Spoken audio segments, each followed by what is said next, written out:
Otep, bien-aimés frères et sœurs, vous connaîtrez la vérité et la vérité vous affranchira. Ça, c'est pas moi qui le dis, c'est la Bible qui le dit.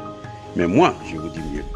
Vous connaîtrez la vérité historique, notamment celle de vos ancêtres kémites, et vous aurez une vision globale de ce que c'est que la vraie souveraineté politique. J'ajoute, vous reviendrez à la spiritualité africaine ancestrale et vous comprendrez les enjeux de l'indépendance économique. Et pour terminer, vous accepterez votre identité culturelle kémite et vous obtiendrez deux choses. La première, c'est la paix. La seconde, c'est le développement, à une condition. L'unité de toute l'Afrique noire, l'unité de tous les Noirs du monde entier.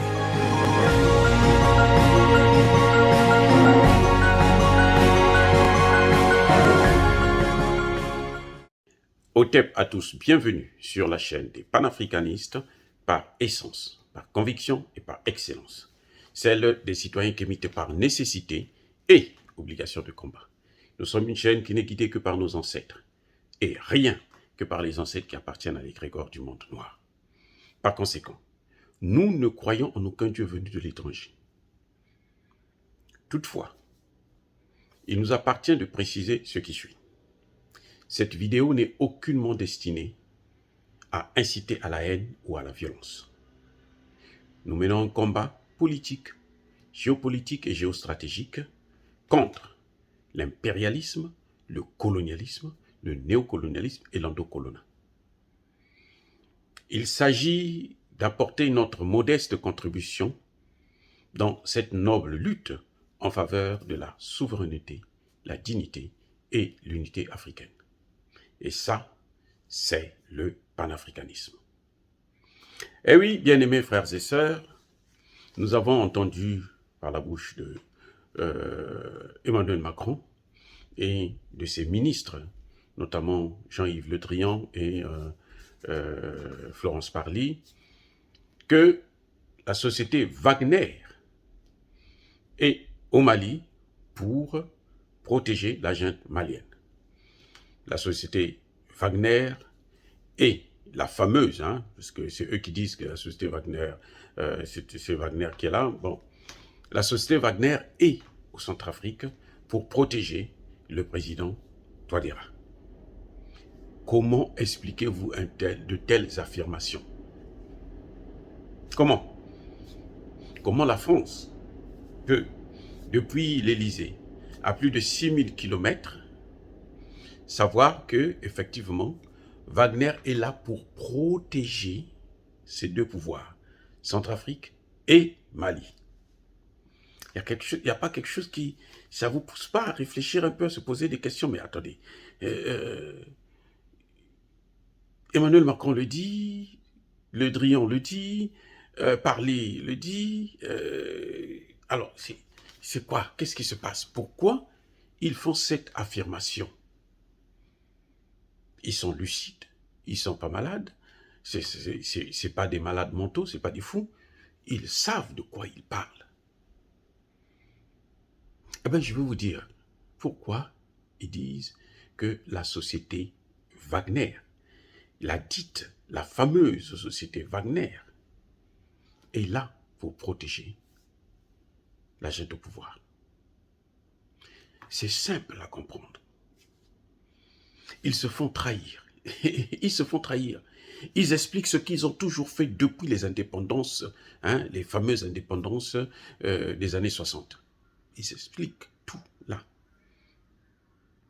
Parce que la France a toujours fait et défait des présidents et des gouvernements en Afrique. Elle tue comme elle veut. Et là, elle est coincée. Elle n'arrive plus à tuer. Parce que d'habitude, quand il y a une situation comme celle-là, une crise entre le Mali et la France, ou le Centrafrique et la France, mais ces deux présidents seraient déjà morts. Le premier ministre, Choguel Kokala Maïga, serait déjà mort. Ça a toujours été la politique française. Personne n'a le droit de s'opposer à ce qu'eux, ils demandent. Mais cette fois-ci, ils n'arrivent pas à tuer ces gens-là. eux-mêmes ils disent à les neutraliser. C'est parce que il y a les Russes qui sont là. Et c'est pour ça qu'ils le déclarent. Et vous allez voir que tous les pays qui n'ont pas les Russes avec eux, qui n'ont pas des alliances solides avec une autre puissance non occidentale, sont obligés de se soumettre, comme on le voit aujourd'hui avec le Niger. Ce n'est pas de gaieté de cœur que le Niger le fait, parce que les autorités nigériennes savent que la population nigérienne ne veut pas voir la présence française là-bas. Ils savent. Mais ils veulent faire défier leur propre population. Pourquoi? Parce qu'ils savent que s'ils ne signent pas, quand ils sont allés à Paris, là, s'ils n'ont pas donné leur accord, Bazoum n'allait peut-être même pas revenir au Niger. On allait peut-être prendre le ministre des Affaires étrangères qui parle comme un... Hein, je ne veux pas le qualifier, mais vous savez tout, il raconte n'importe quoi. Donc, probablement, on pouvait le prendre pour mettre à la place, et puis lui, il leur donne tout ce qu'ils veulent. Ils sont tellement hésitants, ils ont tellement peur. C'est pour ça qu'ils ont dit qu'on va voir avec le Parlement.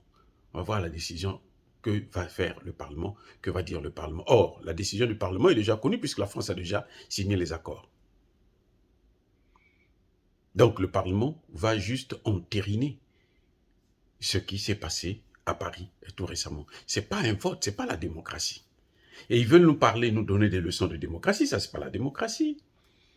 Bref, vous voyez, quand un président essaie de tenir tête, ou parler par exemple du franc CFA, vous voyez, même Touadéra, malgré tout, il a peur de parler du CFA.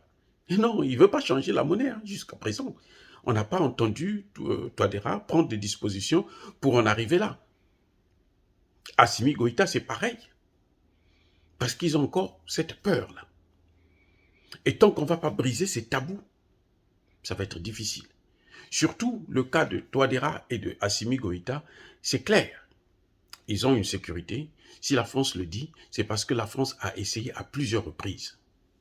Vous voyez, quand les avions militaires français rentrent dans le territoire malien, sans autorisation, tout de suite, il y a des radars qui les suivent. L'armée malienne est au courant. Pourquoi? Mais parce que les Russes sont là.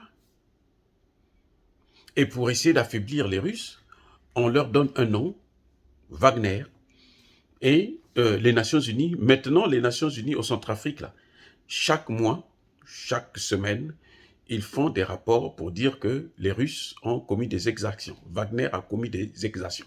C'est-à-dire que eux, leur rôle maintenant au Centrafrique, c'est de surveiller ce que fait Wagner.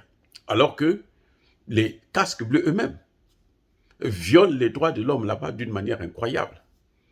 Les casques bleus eux-mêmes, eux c'est encore pire parce qu'on a vu, par exemple, les soldats, les légionnaires français dans le contingent des casques bleus portugais. Comment ils expliquent ça? C'est ça qu'ils devraient plutôt expliquer. Quel est leur rôle? Quel est le bilan qu'ils ont apporté? Aujourd'hui, maintenant, eux, ils se tournent vers Wagner. Les Nations Unies ont envoyé un expert pour venir jusque là-bas pour dire non, Wagner est en train de violer les droits de l'homme, Wagner est en train de commettre des exactions. C'est tout. Leur rôle maintenant, c'est celui-là. La mission des Nations Unies, la résolution des Nations Unies qu'ils ont reçue, c'était pour venir se contrôler Wagner. Alors que quand ils sont venus, il n'y avait pas Wagner. Ils sont là depuis plus de 10 ans maintenant, on ne voit pas le résultat. Mais expliquez-nous au moins ce qui se passe. Faisons le bilan de leur présence. Donc, ils sont en train de chercher à affaiblir les Russes, à décourager les Russes, afin de trouver un moyen de faire encore un coup d'État, de tuer ces leaders politiques. C'est parce que c'est comme ça que ça s'est passé.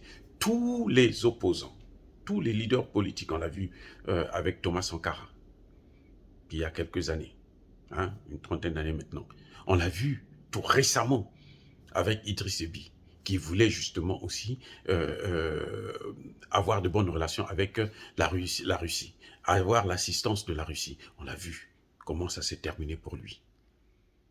Mais comme il n'y avait pas de Russes, eh bien voilà, tout est arrêté.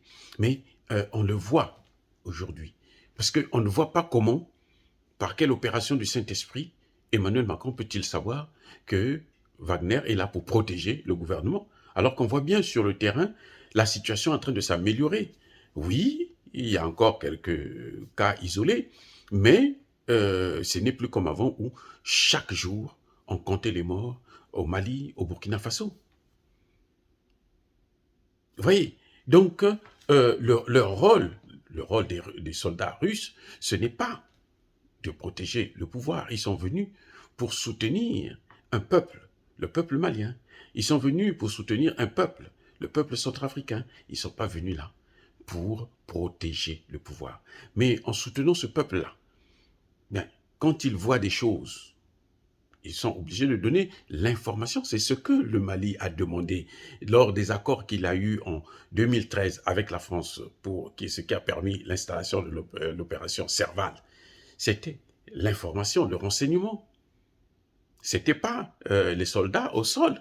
Non, c'était pas ça. C'était le renseignement. Et ce renseignement, il est tellement efficace que l'armée française n'arrive pas à faire un coup d'État. Mais c'est ce qu'ils sont en train de chercher à faire. Alors, je tire les oreilles du président Assimi Goïta et du président Touadéra. Faites très attention. Ne baissez pas la garde parce que eux, ils ne vont jamais oublier ce que vous avez fait. Ce n'est pas, pour moi, je ne suis pas encore satisfait. Je serai satisfait quand vous allez changer la monnaie. Mais, en tout cas pour eux, ça, c'est déjà, vous avez humilié la France aux yeux du monde entier. Est-ce que dire ça, c'est inciter à la haine ou à la violence? Non, nous sommes une force tranquille. Et ça, c'est mon message. Yabako Hervé, Yamalembe, j'ai dit.